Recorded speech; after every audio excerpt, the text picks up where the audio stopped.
Emil mengatakan pernah homesick atau rindu rumah kan. Nah, saya rasa juga Irlen pernah homesick kan, pernah kangen rumah. Nah, gimana cara Irlen mengatasi rasa homesick? Tapi kebetulan nggak bisa pulang rumah gitu. Gimana ya cara? Oke, jadi mungkin fun fact aja. Dulu kan SMP-nya di Jakarta dan kayak mama tuh Jakarta. Jadi kalau benar-benar harus nunggu lama gitu baru bisa pulang yang benar-benar ketemu keluarga full. Jadi waktu dulu ngerasa homesick pasti pernah banget. Tapi kebetulan aku anak extrovert jadi kayak justru seneng gitu dapet teman-teman baru dan justru dulu kan anak tunggal jadi giliran di asrama tuh kayak seru gitu karena teman-temannya dari berbagai macam daerah betul yang kata Cintami tadi jadinya kayak lebih seru buat mau sharing-sharing something dan ternyata lebih apa ya satu frekuensi aja sih kalau di berbagai macam daerah nggak yang menjurus ke satu daerah jadi ya how to overcome-nya itu ya by talking to my friends terus coba ikut kegiatan-kegiatan yang ada di uni di SMA karena bisa kita tahu ya kegiatan-kegiatan di Lokon tuh kan banyak banget jadi itu benar-benar ngebantu dan bikin produktif sih. Iya. Nah, Kak Jason mungkin mau menambahkan nggak pengalaman unik saat tinggal di asrama yang mungkin sampai saat ini Jason belum bisa lupakan, begitu? Ada nggak pengalaman di asrama yang sampai saat ini Jason belum bisa lupakan?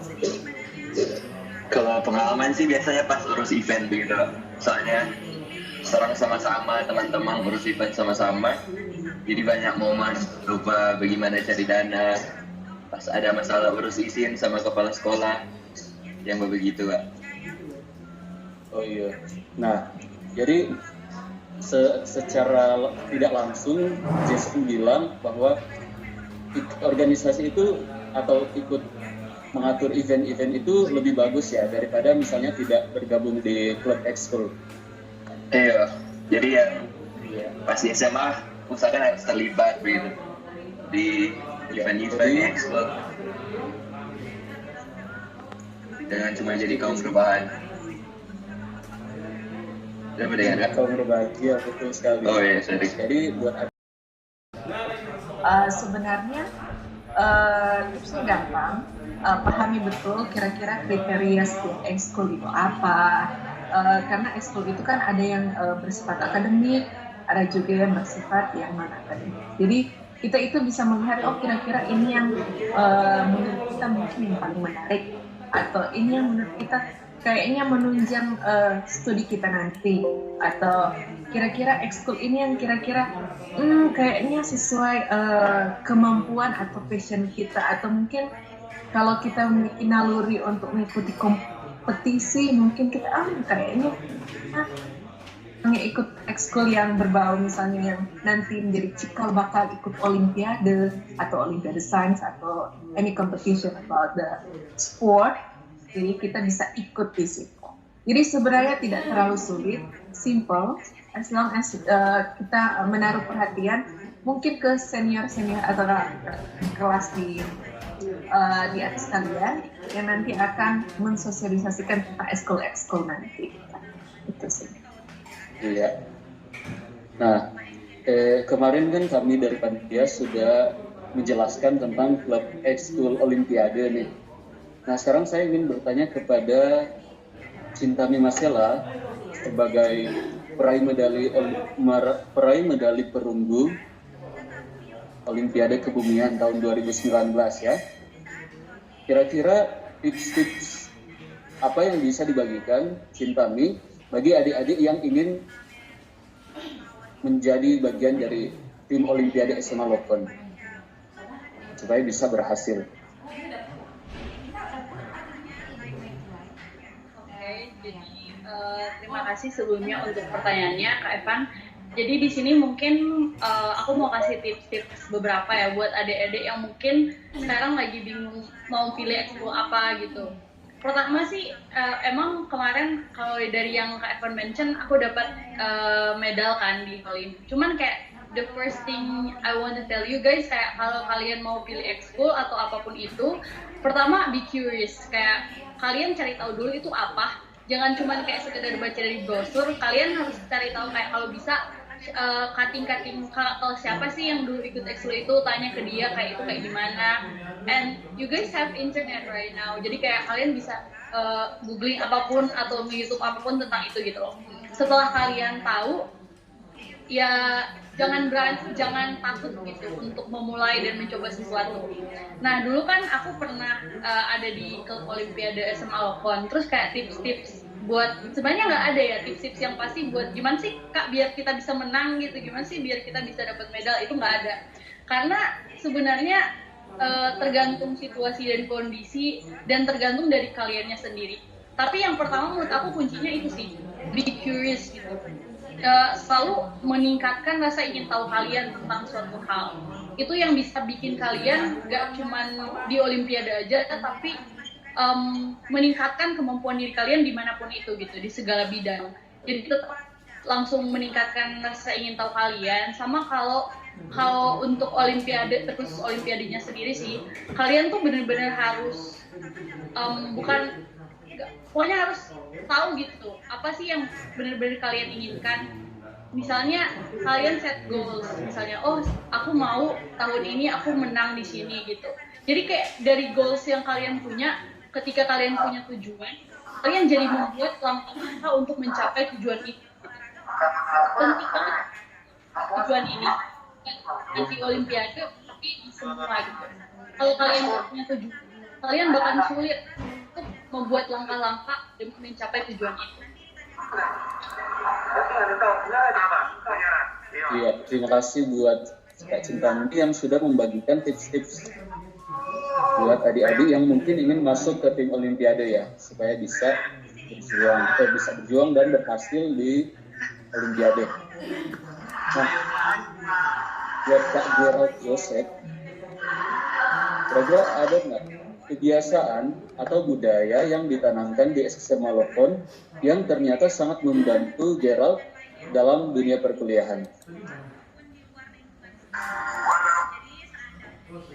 Mungkin kalau yang suka biasa kayak pembagian waktu ya. Soalnya kan dari Lokon sendiri kayak bangun pagi, terus jogging, terus kayak kelas di jadwal makan teratur. Nah itu kita mungkin yang paling berguna pas di perkuliahan nanti. Soalnya di kuliah itu banyak kegiatan kayak selain sama sih kayak Lokon juga, selain di akademik kelasnya kan waktunya nggak teratur, jadi mesti tahu berbagi waktu sendiri. Terus selain akademik, habis itu ada juga kegiatan lain kayak organisasi, ada juga ekskul kalau misalnya di perkuliahan. Jadi mesti tahu berbagi waktu kayak hari ini jadwalnya harus ngapain, besok harus ngapain, supaya semua yang dikerjain bisa maksimal. Soalnya dulu di Lokon kita juga ikut 2 ekskul kan, ada klub terus ikut mesin juga. Nah itu membantu banget pas di perkuliahan, soalnya kegiatan di perkuliahan banyak, terus kadang-kadang ada yang overlap, jadi harus tahu mana yang harus diprioritaskan, mana yang harus dibelakangkan. Jadi mesti tahu atur waktu dan mesti tahu atur prioritas. Mungkin itu sih.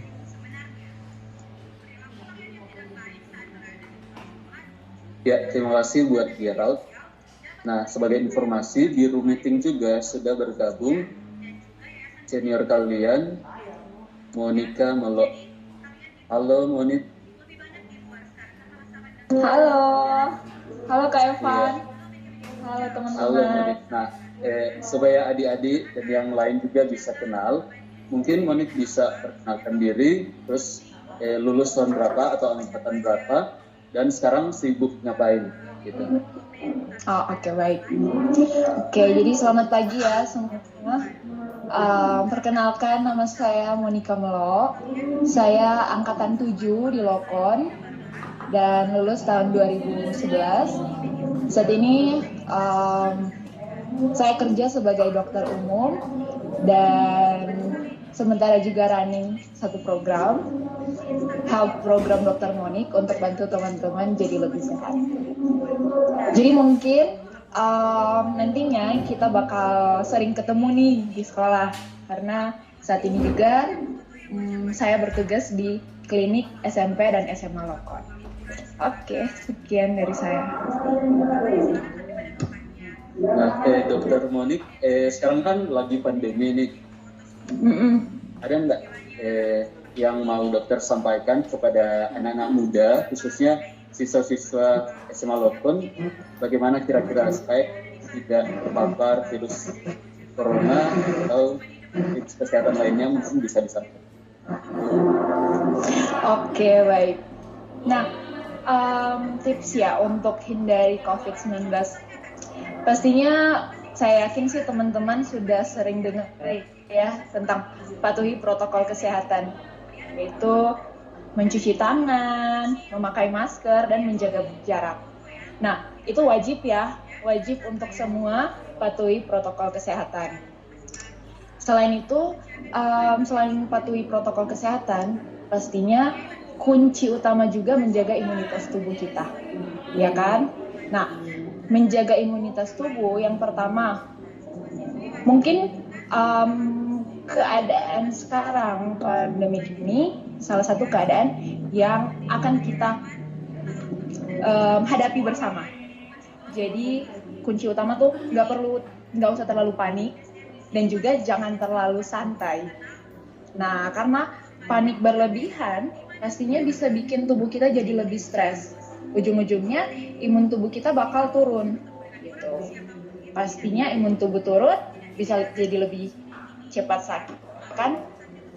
Nah, yang kedua, makan makanan yang bergizi. Makanan bergizi tuh mungkin teman-teman sering dengar 4 sehat 5 sempurna. Pastinya ada karbohidrat, protein, ada lemak sehat, sayur-sayuran, buah-buahan. Dan bisa juga teman-teman tambah tuh dengan asupan suplemen vitamin gitu. Jadi pastinya dengan kita menjaga makanan kita jadi lebih bergizi, jadi lebih sehat, makan teratur, imun tubuh kita tuh bakal meningkat. Oke. Dan kemudian wajib nih banyak minum air putih. Minum air putih tuh minimal 8 gelas sehari ya. Minimal tuh, atau 2 liter per hari. Itu minimal ya. Apalagi kalau teman-teman tuh sering aktivitas olahraga atau ada aktivitas berat lainnya, pastinya wajib lebih dari 2 liter per hari. Oke. Dan saya juga tambahkan wajib istirahat yang cukup, tidur berkualitas. Pasti nih di sini banyak yang suka main game, ya kan? Akhirnya tidur sampai larut malam atau enggak nonton movie atau enggak nonton drama Korea. Itu nggak apa-apa sih, itu salah satu cara juga biar bisa jadi lebih rileks pastinya. Tapi bukan berarti itu menjadi salah satu hal yang akhirnya mengganggu kesehatan tubuh kita. Jadi walaupun main game, perhatikan juga jam tidur kalian. Oke? Itu aja sih dari saya, Kak Evan.